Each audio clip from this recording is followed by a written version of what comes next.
往前走了。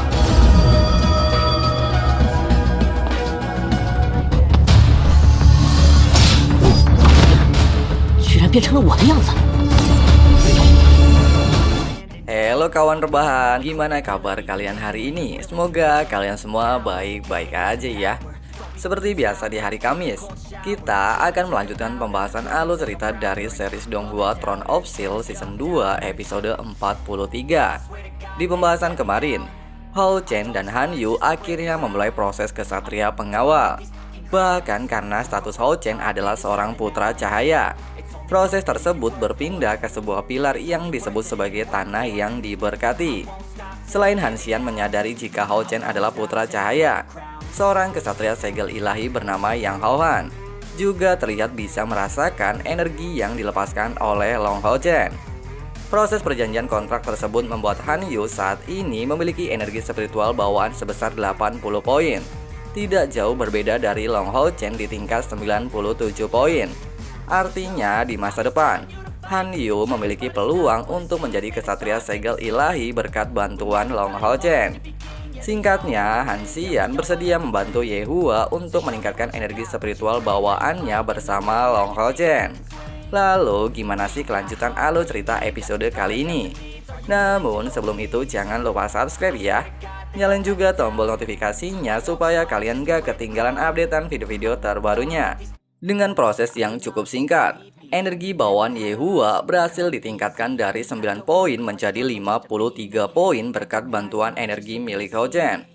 Karena peningkatan energinya terlalu tinggi, hal itu membuat Ye Hua tidak sadarkan diri. Meski Hao Chen sangat mengkhawatirkan keadaan gurunya, tapi Han Xian mengatakan jika gurunya hanya perlu beristirahat saja. Pasalnya dia baru saja mengalami kebangkitan kedua. Han Xian juga teringat percakapannya dengan Yang Hao Han, di mana setelah dirinya mengetahui identitas Hao Chen sebagai putra cahaya, Yang Hao Han meminta Han Xian untuk membiarkan Hao Chen menerima hadiah 10 besar terlebih dahulu. Pasalnya dia memiliki sebuah rencana untuk Hao Chen. Oleh sebab itu, Han Xian segera memberikan Hao Chen sebuah token yang nantinya bisa Hao Chen gunakan untuk menuju pavilion gudang harta dan menerima hadiah atas prestasinya. Keesokan harinya, Long Hao Chen tiba di gerbang gudang harta dan menjelaskan jika maksud tujuannya berada di lokasi tersebut untuk menerima hadiah karena telah berhasil memasuki 10 besar serta menunjukkan sebuah token miliknya. Tapi tiba-tiba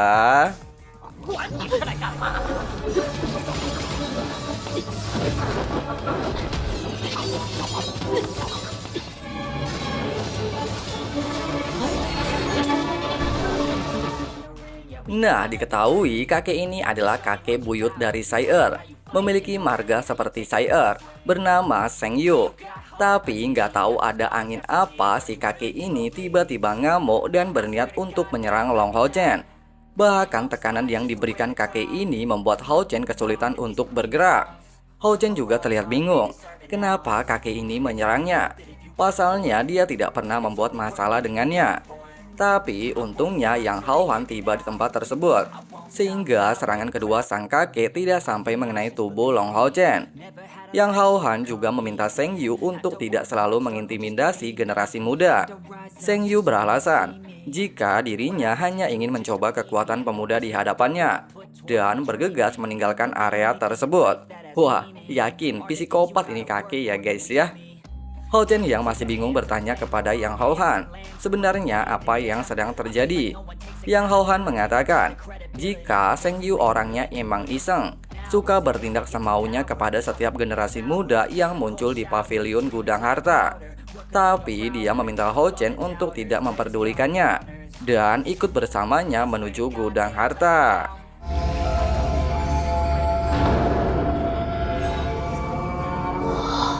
Melihat begitu banyak hadiah, Hao Chen bertanya apakah di tempat ini semua hadiah berasal.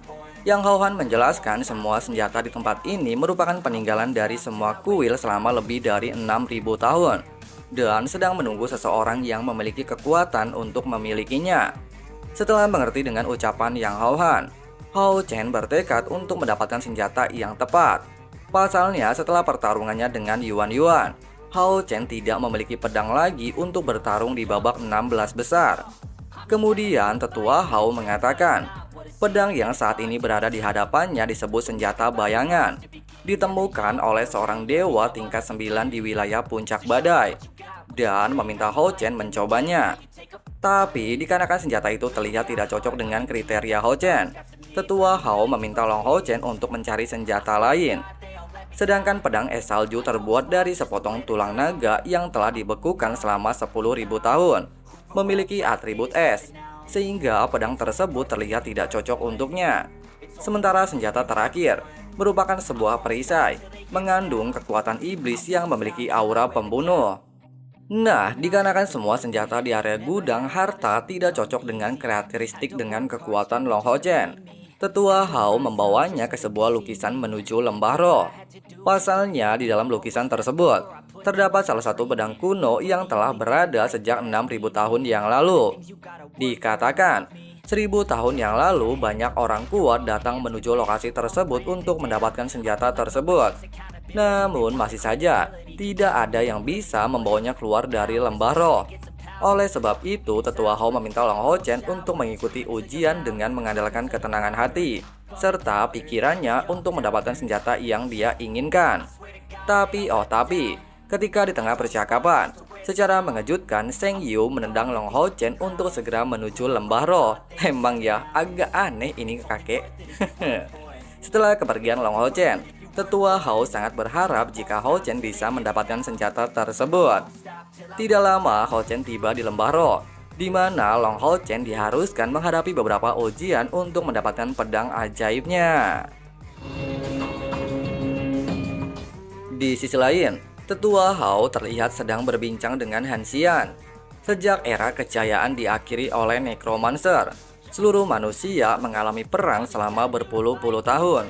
Seorang pandai besi terkuat berniat menggabungkan dua pedang dari zaman kuno menjadi senjata terkuat dan bertujuan untuk memenangkan perang dengan menggunakan darahnya sendiri serta sepotong permata dari bangsal F sebagai penghubung. Kedua pedang tersebut berhasil disatukan sehingga menghasilkan dua atribut, cahaya dan air. Sampai saat ini seluruh dunia menyebutnya sebagai pedang keajaiban. Tapi sayang, seluruh orang yang mencoba mencari senjata itu tidak pernah mendapatkan restu dari roh pedang ganda. Bahkan sang pencipta pedang itu pun tidak bisa menggunakannya. Setelah kemunculan ras iblis, bangsal F terpaksa menyegel pedang tersebut di lembah Gunung Roh dan menunggu orang yang tepat untuk mendapatkannya. Tetua Hao menduga tidak banyak orang yang saat ini mengetahui seberapa kuat pedang tersebut. Pasalnya menurut sebuah rumor, kekuatan pedang ganda akan terus meningkat seiring kekuatan penggunanya meningkat. Mendengarkan hal itu, Han Xian beranggapan dengan atribut yang dimiliki Long Hao Chen saat ini, dia sangat yakin jika Hao Chen pasti bisa mendapatkannya. Di sisi lain, Hao Chen terlihat dikejutkan dengan beberapa senjata mulai bergerak secara bersamaan dan tidak mengetahui apa yang terjadi di lokasi tersebut. Tapi setelah menyadari jika pedang tersebut menuju ke arah cahaya yang berada di hadapannya, Hao Chen menduga kalau saat ini dia sedang menjalani ujian pertamanya.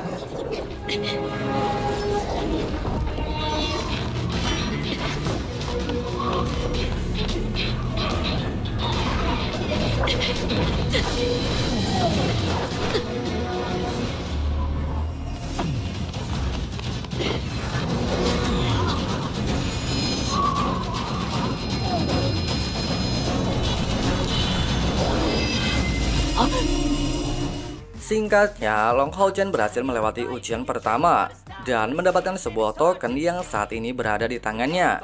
Pada awalnya, Hao Chen terlihat bingung dengan token tersebut. Tapi setelah melihat ada sebuah portal di hadapannya memiliki bentuk yang sama seperti tokennya, Hao Chen menduga jika token tersebut adalah sebuah kunci untuk membuka ujian selanjutnya.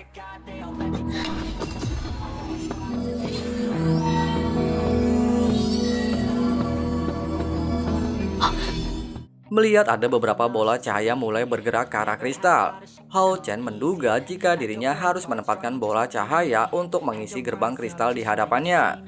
Tapi sayang, dikarenakan waktunya sangat terbatas, Hao Chen gagal dalam percobaan pertamanya. Menyadari hal itu, Long Hao Chen bergegas kembali menaruh token cahaya tepat di dalam portal tersebut.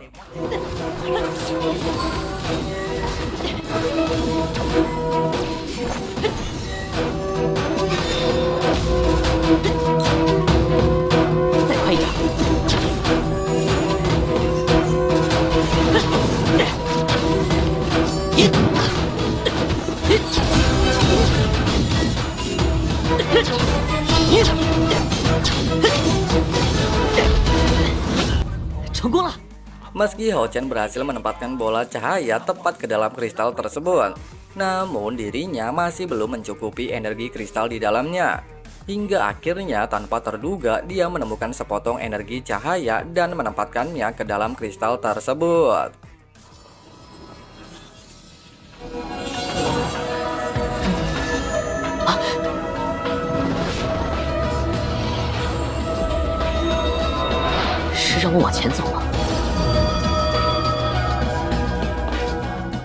Pada awalnya, Hao Chen sempat bingung karena tidak ada jalan menuju petunjuk yang diberikan. Tapi dengan identitasnya sebagai putra cahaya, Long Hao Chen mampu melewati ujian itu dan bergegas menuju gerbang cahaya yang berada di hadapannya. Singkat cerita, Long Hao Chen akhirnya tiba di lembah Gunung Ro untuk melewati ujian terakhirnya. Tapi ketika menuju salah satu pedang keajaiban, dia dikejutkan jika pedang tersebut berubah menjadi sebuah klon seperti dirinya. Bahkan klon tersebut tanpa terduga langsung menyerangnya.